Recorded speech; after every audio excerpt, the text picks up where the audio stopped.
Thank you for being here today. Despite the unprecedented attack against the Senate last night, I will address all other issues in an hour when I get all the official reports.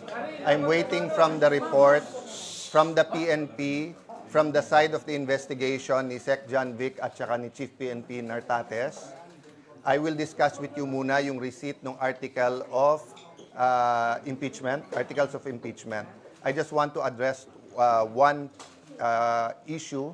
So may umiikot sa internet na kinonfirm daw ng PNP yung statement daw ni Chief of Staff Bronner that it was my security guards lang daw ang nagpaputok.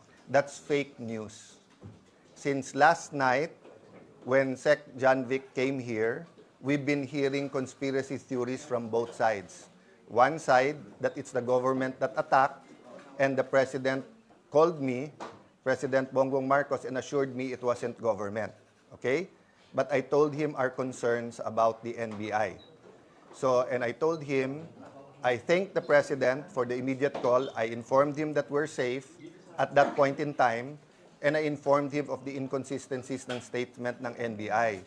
But I told him I agreed with Sec. John Vic for a joint independent investigation. Bakit joint? Kasi jurisdiction to ng OSAA at ng Senate. On the other hand, I was already aware at that time na all the way to the highest echelons of government, may nagsasabi that ito ay gawa-gawa. So the accusations are all over. So in the same manner that the PNP, the AFP, mabilis sila mag-deny pag may fake news against the government, the administration, inaasahan ko na mabilis sila mag-deny na fake news against the Senate President, and against the integrity of the whole process. The investigation is ongoing at meron na aresto last night. Okay? Di lang namin nilalabas yung detalye because once you say three-letter words, di ba? Once you say that it's a certain agency, may conclusion na kaagad ang tao na government o hindi. Kaya nga independent, and let's not jump into conclusions, okay? So by the time I meet you later, it's about an hour, I'll meet muna the 150 top officials of the Senate. I will give you more details about that. I also ordered the Sergeant-at-Arms to go to the offices and check kung nandyan si Senator Bato o wala, and to give me a spot report dun sa reports na umalis ng 2:50 a.m. There are many questions there. I will answer all of it later. Okay? He will get back. Diversionary tactics para paalisin si Senator Bato. Yung kasi Oh, 100%. I mean, I can tell you, honest to goodness, none of the senators who were here last night knew that was going to happen. And the shots were fired from both sides. I mean, you have the videos, guys. And even before umalis si Sec. John Vic, may sa kabila daw may ano talaga. That's why I asked for access sa OSAA sa kabilang side ng building sa GSIS. But let me go to the articles of impeachment. It will be very transparent, no? So I'll sign before you a letter. I'll give you a copy, but of course, i-transmit ko muna. But I will read it to you.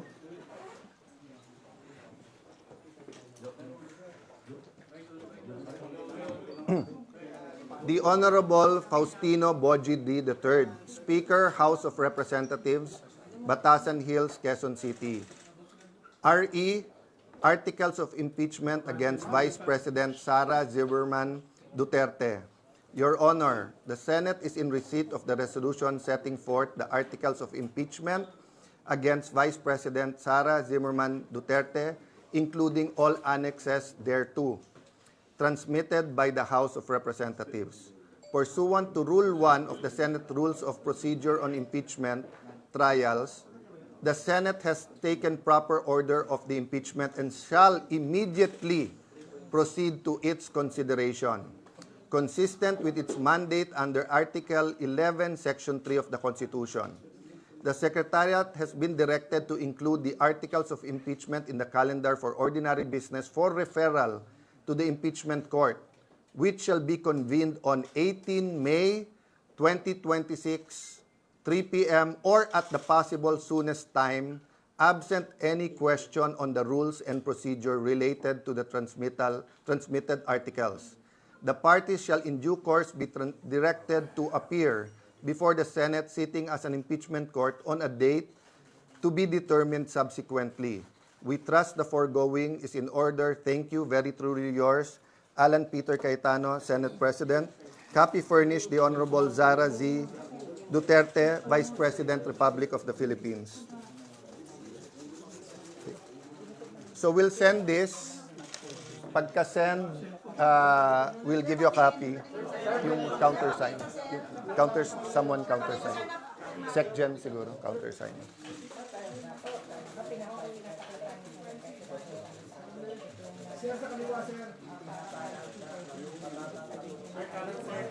Nakita ngayon ni Senate President Alan Peter Cayetano ay yung kanyang pinirmahan na dokumento kung saan ito na report sa kailangan mag-appear sa social dito sa Senado said Okay. Before I send na, yung countersign lang. Let me tell you a little bit more about the procedure, okay? So sa Monday, nasa order of business yon. Ibibigay sa rules like any other. Yung majority leader or acting majority leader, kanyang i-represent, no? The likely scenario is we will organize muna the Senate, so may mga committees, take that up. From the majority side, kasi nag-caucus kami kagabi, I don't see any amendments to the rules.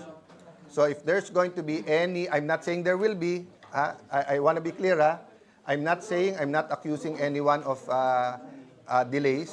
I'm saying it won't come from the majority kasi nag-meeting kami kagabi, we are happy with the former rules. Kung ano yung good na rules kay, sa mga dating na-impeach, good din sa amin ngayon. So, kaya lang, hindi ko matatanggal yung karapatan ng bawat senador na tumayo. Ang problema, madidelay kung babaguhin pa yung rules kasi ipapublish pa ulit yon. But from the majority, that's why sa letter, I just wanted to be safe. Sinabi ko doon, on Monday, or the soonest time, or forthwith, no? If everyone agrees on the rule, I do not see any reason why hindi kami makapag-convene sa Monday. So, ano mangyayari pag nag-convene? And then may motion to convene. Ako muna mag-oath as presiding officer of the impeachment court. And then yung 23 na senador. After that, our job is to issue the summons. Okay? And then from that time on, pag sumagot na, di ba, aandar na yung process. I'll brief you more about the process later on. And probably, kung hindi Monday mismo or Tuesday, we will have a caucus para yung calendar.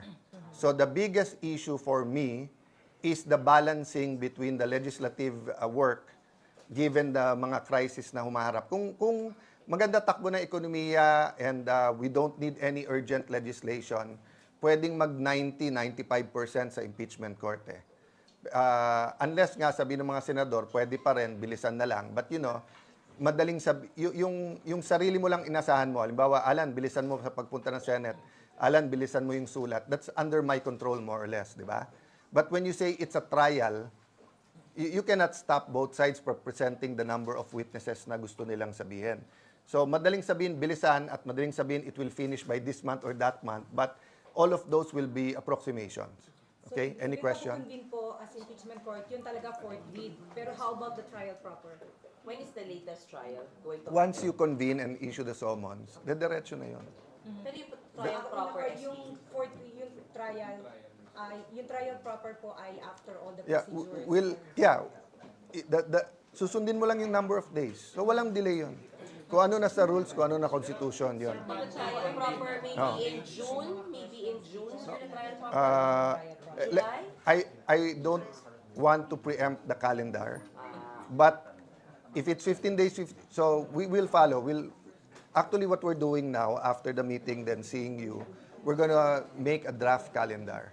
So the calendar will not be based on anything that is discretionary. It will be based on objectivity.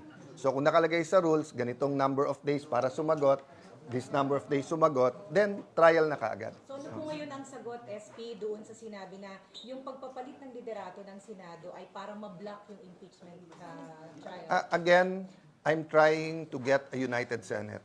Unprecedented yung attack against the Senate. First, nung Monday na hinabol sa loob ng Senate ang isang senador, ginulpe ang isang member ng USAA, and then last night, the armed attack on the Senate. Unprecedented yan. Diba? So, I'm trying to unite the Senate. The senators are people by just simply following the law. The Constitution, our rules, and what is right. Diba? So sabi ko naman sa inyo lahat, dalawa lang libro ko, yung Bible, yung Constitution. Everything else follows. Even the Constitution for me has to follow the Bible. Diba? Having said that, we will follow. So walang magiging delays. I can tell you anything now, as you asked, diba, kailan yung trial.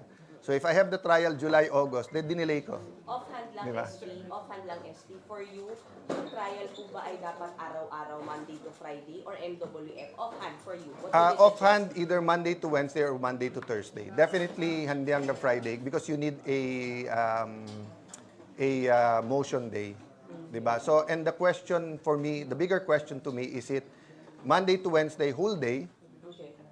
and then Thursday may committee hearings, or is it Monday to Thursday, half-day hearings, half-day, ano. So, definitely mag-extend kami, di ba? So, kung dati, nag-hearing ka either 9, 10 o'clock hanggang 2:45 or 3, and then 3 to 7 or 8 yung ano. Nagagawa naman namin sa budget yung magdamagan eh. But remember, I think mga 2 weeks yun eh, na magdamagan. So, I don't think kaya naman yung magdamagan ng 2 months, di ba? 2 months. I don't know eh. I don't know. It depends kasi kung ilan witnesses. It depends sa articles. That's why I don't want to speculate. Convene sa Monday na magko-convene na. In my letter, we're bound by that. Sa caucus, agree kami lahat. There's no reason whatsoever to dilly-dally. Okay? Having said that, syempre, kung may nag-bring up na eto yung mga ganyan, etc., bukas na yan or whatever ganyan, baka magbotohan. But so far, yung aming 13, ang sinasabi, there's no reason why not to convene and take our oaths on Monday. Just to be sure, you are asking the prosecution team to be here on Monday for the... It's their option. to what, sir? To report, sir, about the articles of Hindi, impeachment? kasi yung tinignan ko yung dating precedents, the article itself is the presentation. Di ba? So, actually, they can or cannot be here. Kasi the articles, dahil yan naman yung, kumbaga yun yung asunto eh, yun yung charge sa'yo. So, ang process, yung summons, para sumagot naman yung kabila. Who will read the articles of impeachment? Who will read the articles of impeachment? The prosecutor or kayo po sa Monday? Sa Monday, malamang yun yung, ano, yung pagbigay nga namin sa Madjo. Pero, the impeachment court has a life of its own. So, depende sa mga motions na maganap doon sa impeachment court. May question mo na. Wala na pong debate about the convening. On our side, wala. On the majority side, wala. Hindi ko alam sa minority. Pero SB, Diba? I'd like to consult them, but I'll only see them on Monday. Medyo busy sila ngayon na trinatry kausapin yung mga membro namin na sumali ulit sa kanila eh. So may coup attempts na naman, sir, against you naman ngayon, sir? Ano naman, expected naman yun. Who told you that, sir? From the majority? Oo. There's... Kinakausap nila, sir? May invitations to talk, may pananakot, but dati na silang takot eh. So, But your 13 is solid. But your 13 is solid. you're always solid until you're not. But I believe in the 13, I believe in our cause. Pero sir, ilan yung kinakausap, sir? Ilan yung kinakausap? Hindi ko pa nakakausap lahat kasi nag-iaya nga na mag-meeting ngayon. Sabi ko, magtrabaho muna tayo, magtawagan na lang tayo. Because nga, you know, that's the nature of, di ba dati kasi ano eh, you have 3 or 4 major newspapers, maybe 4 major news networks, then maraming tabloid, then maraming radyo. Ngayon kasi with SOCMED, anyone can say anything eh. Di ba? And anyone can interpret anything that way. But yun nga ang challenge ko ngayon. 'Di ba? Trabaho or mamuliti ka. 'Di ba? So my only choice is to do the work, then be completely honest with you.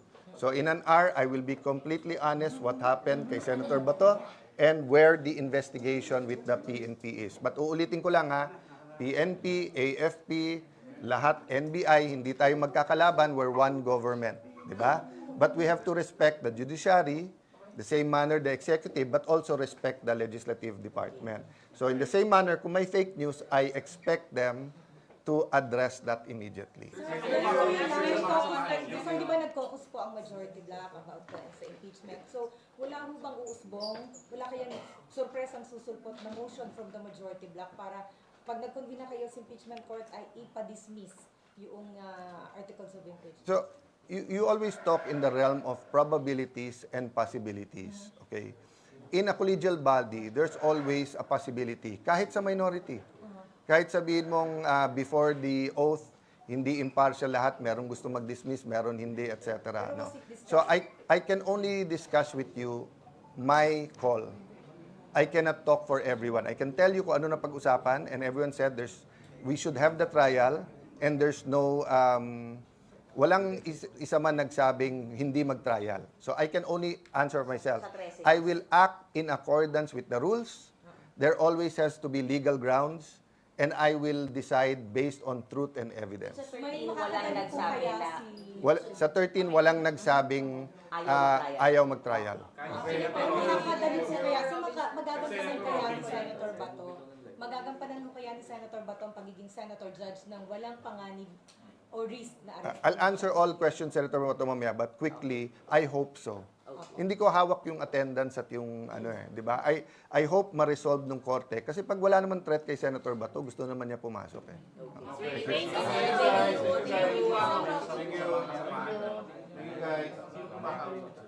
Marami. That's normal. It's not, di ba?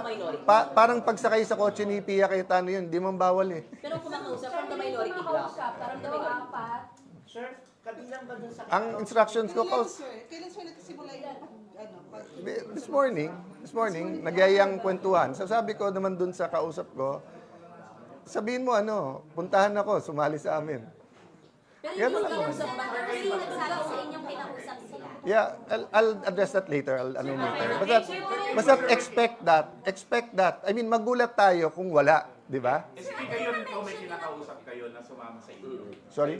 Kayo po may kinakausap din po. Hindi. So far, lahat ng kausap ko was in public, yung kantsawan sa floor. Tapos yung kausap kong isa kanina na nagbigay siya ng 2 pangalan, 2 senador, nakaibigan ko pareho. So sinabi ko sa kanya, umuti ko na masabi tuloy yung pangalan.